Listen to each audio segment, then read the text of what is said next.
so incompetent will be praising them and say that, oh, terrorism is happening, Jonathan is doing nothing. Well done, Jonathan. Are we supposed to do that? We are in opposition. Our job is to look at even good things that they are doing and say they are not doing it well. That is the job of opposition. So we have no apologies for pointing out to Nigerians that this government is incompetent and has failed to provide security. If you say we are politicizing it, fix the problem so that we can't politicize it. Okay? Are we politicizing breathing of air?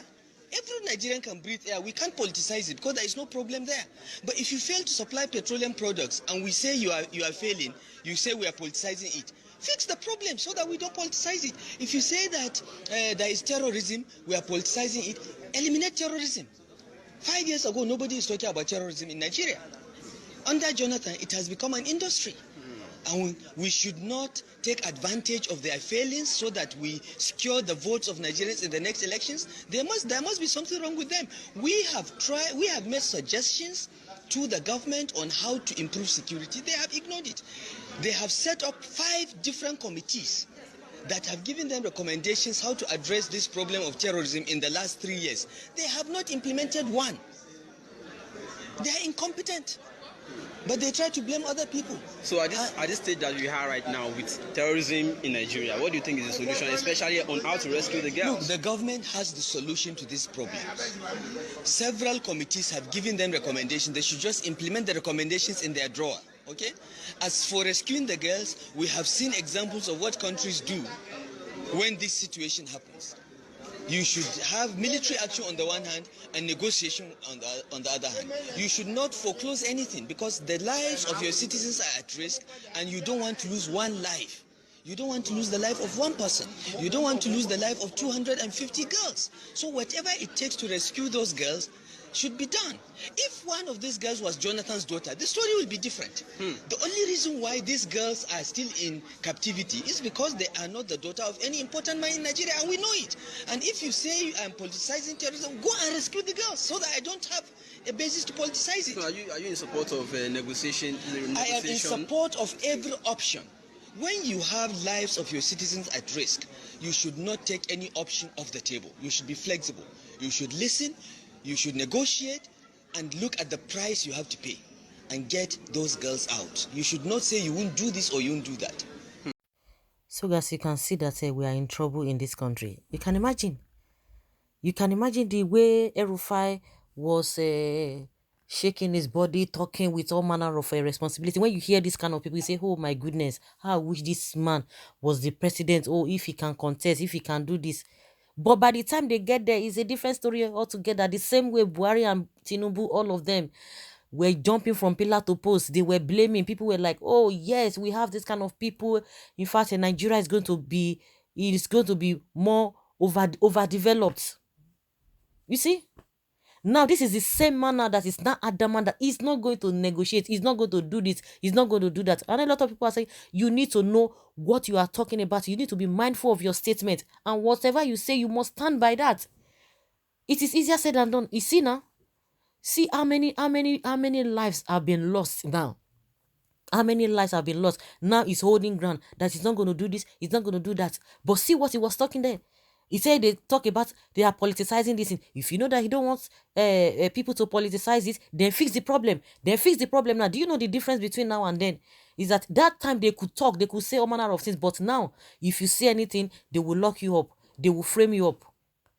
This time, in their time now, there's something they call freedom of speech, or you can't hate speech. But then it was freedom of speech. It was freedom of speech.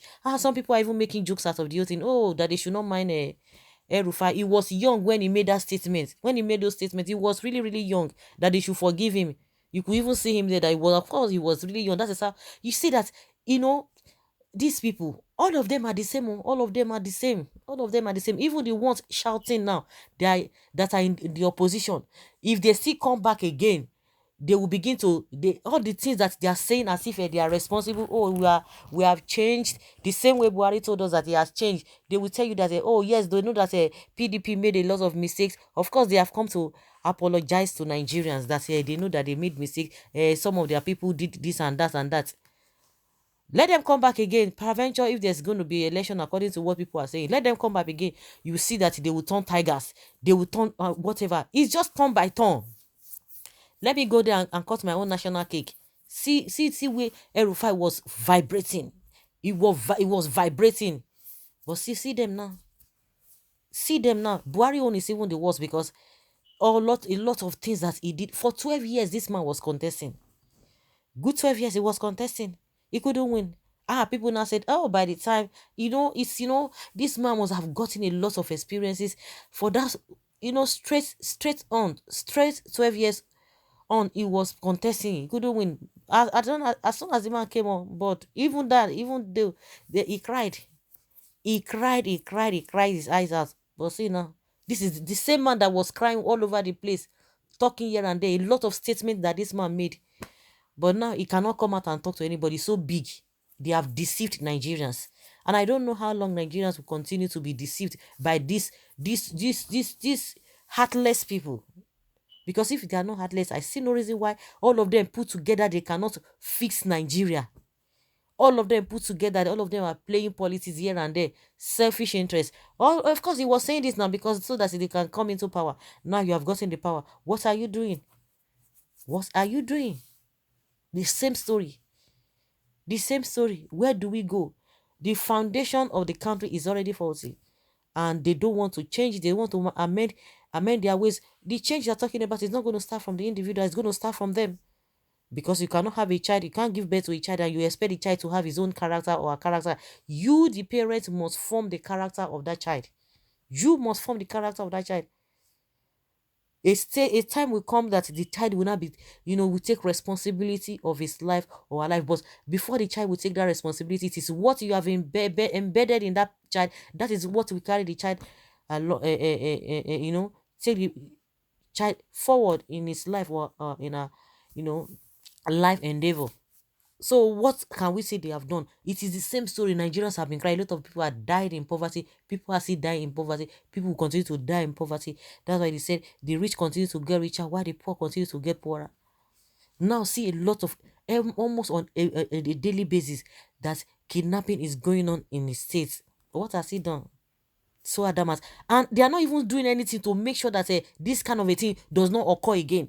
This way, say, I'm not going to negotiate. I'm not going to negotiate. What are the things we are putting in place so that the same, what is it called? The same kidnapping will not occur again. Nothing in place. Nothing at all in place. It will happen. It will happen over and over again, over and over again. And you'll be telling us you're not going to negotiate. So, guys, let's hear your opinion and let's have your take on this. Thank you.